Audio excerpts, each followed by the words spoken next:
मित्रों, हमारे आसपास भूत प्रेतों की एक बहुत बड़ी काल्पनिक दुनिया है, लेकिन हम उस दुनिया से बिल्कुल अनजान रहते हैं। बहुत सी प्राचीन किताबों में भूतों के अस्तित्व के सैकड़ों वृत्तांत मिलते हैं। भूत का बच्चा कहानी उन्हीं वृत्तांत से ही ली गई है। एक छोटे से शहर में गायत्री नाम की एक औरत रहती थी। वह शादीशुदा थी, लेकिन उसकी कोई औलाद नहीं थी। उसका 3 बार गर्भपात भी हो चुका था। वह बच्चे को पाने के लिए बहुत व्याकुल रहती थी, लेकिन हर बार उसकी गोद सूनी ही रह जाती थी। गायत्री ने औलाद को पाने के लिए कई तरह के उपाय किए थे। इसके बावजूद उसके घर का आंगन बच्चों की किलकारियों के लिए आज भी सूना पड़ा था। गायत्री का पति एक छोटी सी नौकरी करता था और वह अपनी पत्नी से बहुत प्यार करता था। उसे भी अपने बच्चे की चाहत थी, लेकिन वह ऊपर वाले की मर्जी के बिना उसका यह सपना पूरा हो ही नहीं सकता था।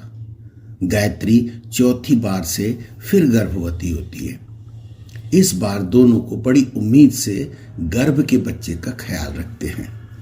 गायत्री का पति उसके लिए खाने पीने की बहुत सी अच्छी व पौष्टिक चीजें लाकर घर पर रख देता और कहता है कि इस बार तुम्हें अपने बच्चे को पूरा पोषण देना होगा, जिसके लिए तुम्हें मजबूती से खाना पीना होगा और अपना बहुत ध्यान रखना पड़ेगा। गायत्री अपने पति की बात सुनकर हाँ में सिर हिला देती। दरअसल वह अंदर से काफी हद तक टूट चुकी है। बच्चे को पाने की उसकी सारी उम्मीदें वह खो चुकी है, लेकिन अपने पति के आत्मविश्वास को देखकर वह अपनी हिम्मत बढ़ाती है और तय करती कि इस बार वह एक सफल मां बनकर ही रहेगी। आधी रात होते ही गायत्री के पेट में तेजी से दर्द होना शुरू हो जाता है। बाहर अमावस की काली रात थी और आसमान में काले काले बादल छा रहे थे। तेज हवा चल रही थी। पेड़ों से हवा कटकर बहुत ही भयानक आवाज निकल रही थी। आसमान में रुक रुक कर बादल गरज रहे थे और बिजली भी कड़क रही थी। ऐसा लग रहा था जैसे कोई अनिष्ट होने वाला हो। पत्नी के दर्द से कराहने की आवाज से गायत्री के पति की नींद खुल जाती है और वह गायत्री को अपनी गोद में लिटाकर लगातार हौसला देता रहता है। लेकिन जब दर्द बर्दाश्त के बाहर होने लगता है तो वह उसे गोद में उठाकर सीधे अस्पताल ले जाने के लिए बाहर आ जाता है। परंतु इतनी रात दूर दूर तक अस्पताल जाने का कोई साधन नहीं मिलता है। हार कर वो अपनी पत्नी को अपनी पीठ पर लाद कर अस्पताल के लिए तेजी से भागने लगता है। तभी रास्ते में दर्द बर्दाश्त के बाहर होने लगता है और गायत्री बेहोश हो जाती है। गायत्री का पति उसे वहीं सड़क के किनारे एक पेड़ के नीचे चबूतरे पर लिटा देता है और चारों तरफ जोर जोर से मदद के लिए चिल्लाने लगता है। इतनी रात को भी ऐसे खतरनाक मौसम में कौन वहां उसे मिलता या उसकी मदद करता।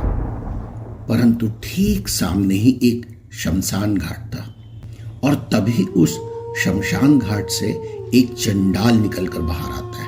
उसके हाथ में एक खाली मानव कंकाल का सिर होता है, जिसमें कोई तरल पदार्थ होता है। पास आते ही वो गायत्री के चेहरे में उस खोपड़ी के पानी को छिड़कता है।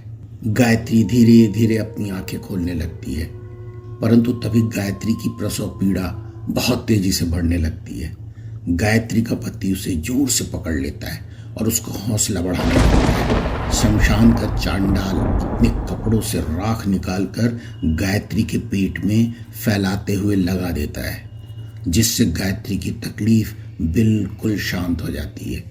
कुछ ही पल में एक प्यारा सा बच्चा पैदा होता है, लेकिन काफी देर तक जब बच्चे में कोई प्रतिक्रिया नहीं होती, गायत्री जोर जोर से रोने लगती है, क्योंकि गायत्री का ये वैसे भी चौथा बच्चा था जो पैदा होते ही उसे छोड़ गया था। गायत्री का पति बच्चे की मौत से बेहद दुखी हो जाता है, परंतु अपनी पत्नी के सामने अपना दुख बिल्कुल व्यक्त नहीं करता। तभी उसकी नजर चांडाल पर पड़ती है। चांडाल हाथ जोड़कर आंख बंद किए हुए जोर जोर से कोई मंत्र पढ़ रहा था। बादल गरज रहे थे, बिजली चमक रही थी। निहायत ही भयावह माहौल दिखाई दे रहा था। बहुत ही भयानक वातावरण लग रहा था। अचानक गायत्री के बच्चे की आंख खुल जाती है और वह किलकारी मारकर जोर जोर से रोने लगता है। बच्चे की किलकारी सुनते ही गायत्री और उसके पति अपने बच्चे को गले से लगाकर चूमने लगते हैं। कई सालों के बाद उन्हें एक संतान की सुख प्राप्त हुआ था। दोनों शमशान के उस चंडाल के पैर छूते हैं, उसे धन्यवाद देते हैं और उसके चरणों में गिरकर उसका अभिवादन भी करते हैं। दोनों पति पत्नी शमशान की ही उस जल रही चिता के पास पूरी रात गुजारते हैं। सुबह होते ही चंडाल का पैर पुनः छूकर दोनों अपने घर को आ जाते हैं। गायत्री का पति अपनी पत्नी बच्चे को साथ में लेकर खुशी खुशी घर पहुंचता है। दोनों अपने बच्चे के साथ बहुत खुश होते हैं। एक रात गायत्री की नींद खुलती है तो वो देखती है कि उसका बच्चा कमरे में पैदल चल रहा है, जबकि वो अभी तो सिर्फ 2 माह का है। गायत्री सोच में पड़ जाती है कि इतना छोटा सा बच्चा चल कैसे सकता है। वो अपने पति को जगाती है, लेकिन गहरी नींद में होने की वजह से पहले तो वो उठता नहीं है। गायत्री डरते हुए अपने बच्चे को गोद में उठाकर फौरन बिस्तर में लिटा देती है, लेकिन उसके मन में डर की दस्तक आ चुकी थी। सुबह होते ही वो अपने पति को रात की बात विस्तार से बताती है। गायत्री के पति को उसकी बात पर तनिक भी भरोसा नहीं होता। उसे लगता है गायत्री ने कोई डरावना सपना देखा होगा और उसी को सच मान बैठी है। वह गायत्री को समझाता है और अपने काम के लिए निकल जाता है। अपने पति के जाते ही गायत्री अपने बच्चे को पालने में लिटाकर घर के काम में लग जाती है।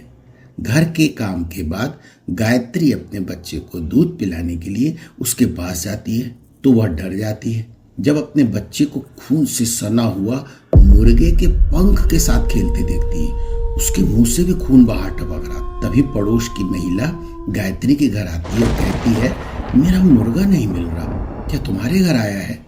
गायत्री कुछ समझ नहीं पा रही थी। उसका दिल मानने को तैयार ही नहीं था कि इतने छोटा बच्चा, ना दांत, जो सिर्फ दूध पीता है, इतना बड़ा मुर्गा कैसे खा सकता है। वह अपनी पड़ोसन से झूठ कहती कि बहन मैंने तो नहीं देखा है।